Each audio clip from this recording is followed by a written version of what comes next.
Hello again, I am Blunty, and this is the UGEE, or possibly UGEE HK1560 drawing display.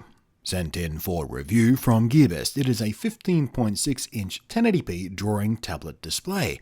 And I'll say right now, by the way, don't judge my drawing skill too harshly. Once upon a time, I was a decent artist, but I let my skills lapse, and I'm only now trying to relearn what I once knew and retrain my brain in how to actually draw nicely. And it is artists starting out in digital art or wanting to move on from screenless pen tablets that this product is aimed at anyway. Now, many of you may be more familiar with devices like this from companies like Wacom, and if you've ever found yourself desiring one of those, you'll no doubt already be aware of the catastrophically inhibiting high prices of Wacom's gear. Well, this UGEE tablet does the same basic job, but minus a few bells and whistles. For well under half the cost of even Wacom's little 13-inch tablet, you can have this UGEE 15-inch one. The screen panel is a relatively nice 178-degree full-view IPS display, which compared to the higher-end main screens I use on my PC is a little lacking in brightness and the colours don't pop quite as much, but it's certainly far better than I had expected in this price range, and certainly good enough for its purposes. It has a built-in stand adjustable to multiple angles to suit however you feel most comfortable drawing or painting. And it is nice and sturdy. It didn't slip around on my desk, and it is fast and easy to adjust. It doesn't wobble or shift or creak or anything while in use. It's really quite nice. Connection to your computer is via USB and HDMI. There's also a separate power adapter, of course, like with any monitor.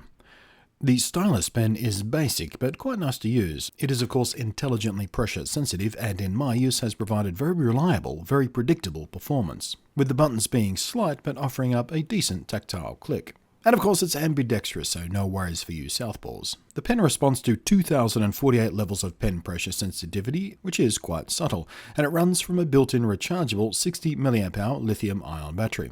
The longest session I've used it for was 6 hours, and I had no worries at all with battery power. However, UGEE do recognise that a flat pen battery is a disaster if you're in the groove of inspiration. So they give you 2 pens and 2 USB charging cords, so you can keep one charged while using the other, swapping out as needed, or keep both charged at the same time when you're not using the tablet at all. Very thoughtful. You also get a little pen holder, which itself has inside it a pile of spare nibs, more than you'll ever come close to going through. They even give you one of those funny little semi-fingerless gloves.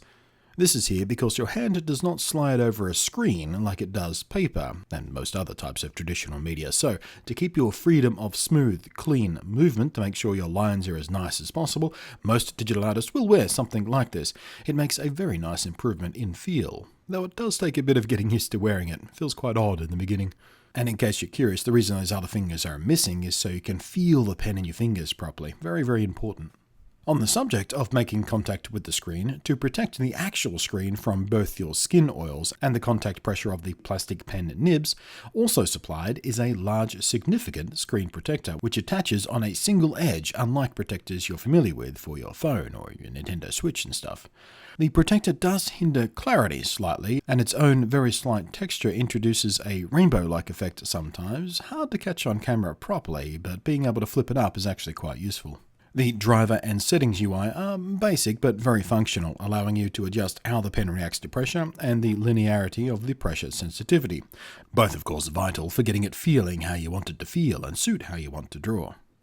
It is compatible with all the major graphics software out there. I have been using it with the very popular Clip Studio Paint, which is more commonly known by the name it was once marketed under, Manga Studio 5. But I've also tested it in Inkscape and a really quite nice free and open source program called Krita.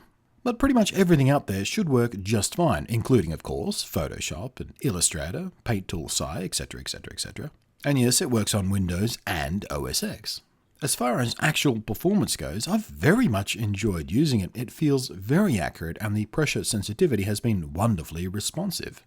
The unit as a whole is a bit on the heavy and bulky side. If, like me, you're only going to move it to your desk when in active use, but that's only a small inconvenience. The build quality does feel satisfyingly solid, so I've no fear that moving it around so much will present any kind of issue. One of the main things the Wacom tablets have that I wish was here include the on-board shortcut keys, but I've been using a small wireless keyboard to my left and it does just fine. I've also heard of some artists using game controllers, even the PlayStation Move navigation controller, Wii Remote, and yes, the Nintendo Switch Joy-Con as handheld shortcut devices. I haven't had time to set that up yet, but I'm very eager to try it. But as it's independent of the tablet's own functionality, it will of course work perfectly in tandem with the UGEE. The screen on this thing isn't quite as nice as you'll find on a Wacom, and the feature set is pared down to essentials only, but considering the huge savings you're getting compared to a Wacom, I would happily recommend the UGEE HK1560 any day of the week. It is very nice to draw on, and it is very much more affordable than a Wacom is. Especially lovely for beginners, of course. It strikes a very nice balance between affordability, size, performance. Absolutely worth looking at if you're an aspiring digital artist. Thanks for watching. I am Blunty, and I'll catch you next time.